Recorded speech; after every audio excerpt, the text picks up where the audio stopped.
face value, I think everyone can understand that composition in any visual media is vitally important.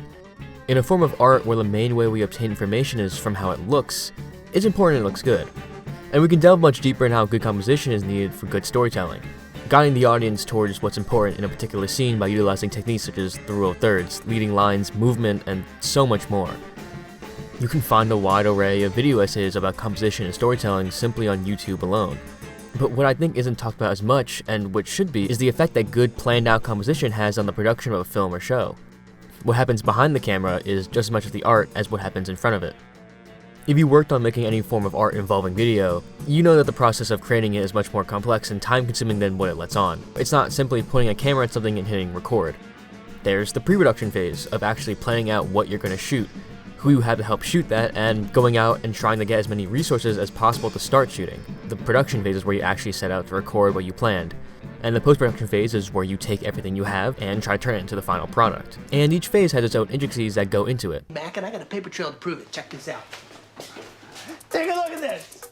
Jesus Christ, that right there is the mail. Now let's talk about the mail. So let's look at how composition affects the production phase. When shooting a scene, there's a method that's been ingrained in almost all films and TV. The shot, reverse shot. There's nothing inherently wrong in this technique, and in fact, some directors are pretty well known for their masterful use of it. But in a lot of media, it's not used with a lot of thought behind it. It's used in a very standard, boring way, and it can waste a lot of time to shoot. This can be shocking to hear for some people. It's such a simple technique that I doubt the average viewer would even notice it happens. It's just so plain. So what makes something so plain costs so much time mileage.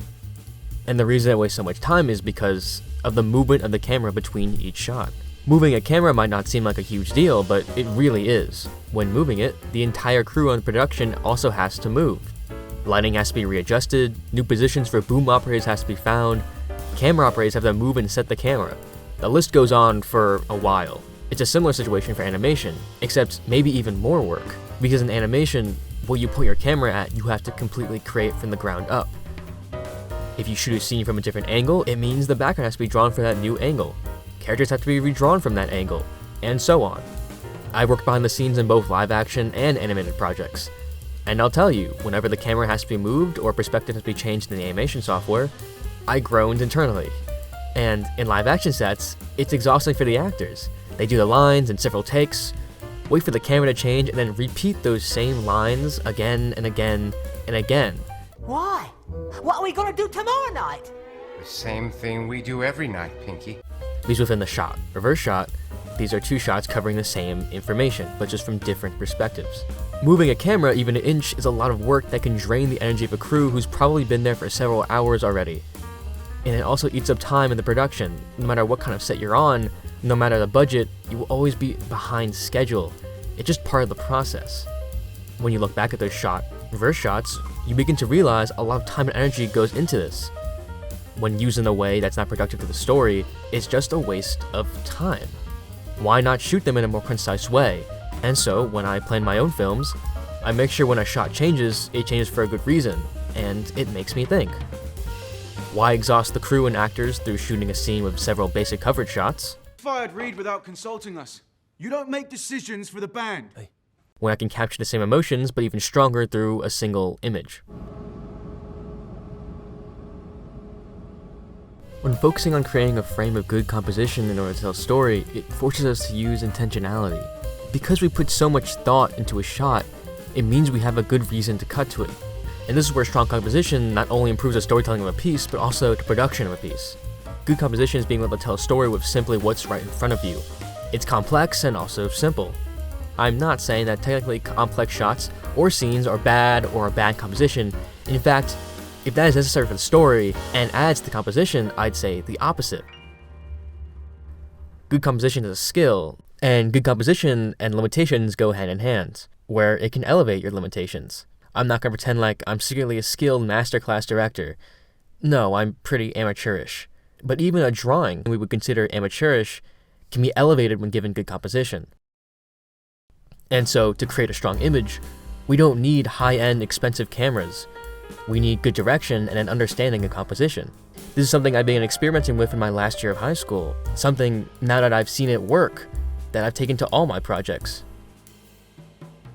In my senior year, I had the chance to do a senior project on my own time. I didn't really have a reason to do this because I already had all the credits I needed to graduate, but after some convincing from family, I decided I'd do it.